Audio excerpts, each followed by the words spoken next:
cái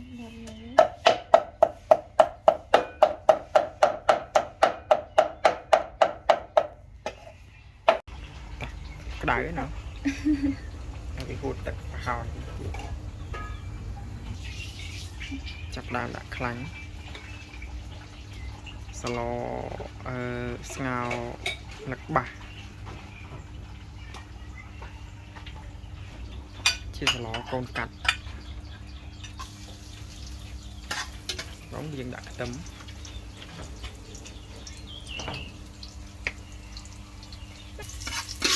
câu về chơi linh tâm ngồi ấy chặt đàm đã sạch thuộc để dừng lắm rồi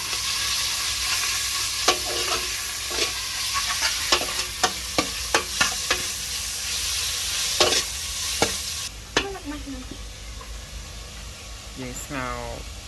đặc bácคือយើងលេងសាច់ជ្រូកច្រាំនេះឲ្យវាឆ្អិនយើងច្រាំអញ្ចឹងទៅវាឆាប់ឆ្អិន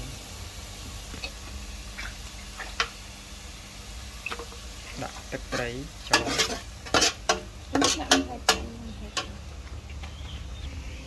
ដាក់ស្ករសចូលយើងដាក់ជីងចូលទៀតមកកូរវាឲ្យសព្វយើងដាក់ម្ទេសនេះដើម្បីយើងលីងម្ទេសឲ្យវាទៀមក្រៀមឲ្យវាឈ្ងុយឈួលមកតើឥឡូវយើងថែមទឹក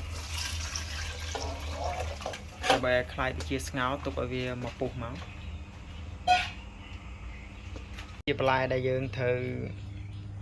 ដាក់ជាមួយនឹងស្ងោរលឹកបាសយើងគឺបន្លែទី1គឺលឹកបាសហើយបន្ថែមជាមួយនឹងផ្សិតជាមួយនឹងស្អំហើយថែមជាមួយនឹងស្លឹកខ្ទឹមបន្តិចដើម្បីឲ្យឈ្ងុយស្លឹកខ្ទឹមតោះឥឡូវយើងចាប់តាមដាក់ស្លឹកបាសដែលជាមុខម្ហូបបន្លែគោលរបស់យើងគឺស្លឹកបាសហើយយើងដាក់មកបន្ទាប់ពីយើងដាក់ទឹកឲ្យវាពុះក្នុងរយៈពេល5ទៅ7នាទីទឹកយើងបានពុះហើយដាក់ស្លឹកបាសគឺយើងកូរវាបាទបែបនេះមកដើម្បីវាទ្រាំកុំភ្លេចភ្លក់ផងថាស្ងោររបស់យើងហ្នឹងគឺវាចូលជាតិអត់ដើម្បីយើងងាយស្រួលក្នុងការថែមគ្រឿងវាឲ្យហើយអ្នកពេលព្រមអត់ចេះហូបវាស្កាបាទហើយមិញបានភ្លក់ឃើញថាជាតិតែម្ដងឥឡូវបន្ថែមជាមួយនឹងស្លឹកខ្ទឹមជាមួយនឹងស្អំរបស់យើងទៅគឺយើងដាក់វាកូរហើយគឺយើងលើកអាចនឹងហូបបាន